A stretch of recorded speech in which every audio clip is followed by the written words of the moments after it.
Hello guys, and welcome back to MS Tech Tutorials, and in today's video I'm going to be showing you guys how to turn on shift lock mode in Knockout. So let's get straight into the video.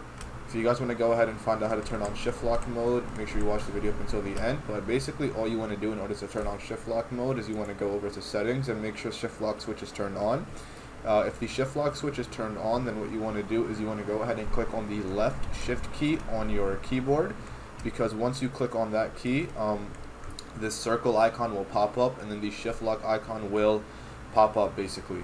So yeah, that's what you want to do. You want to basically just turn it on, and yeah, you can also, I believe, you can try the right shift lock key as well on your keyboard, but if you only have the left one, just do the left one. But yeah, Alt or Control does not work, so only the shift lock key, and then once you guys do that, you should be good to go. And also, just again, make sure that you have shift lock switch turned on. Once you guys do that, you guys should be good to go. So that is it for the video. Thank you guys for watching. Make sure to give the video a thumbs up, subscribe to the channel, and have a great day.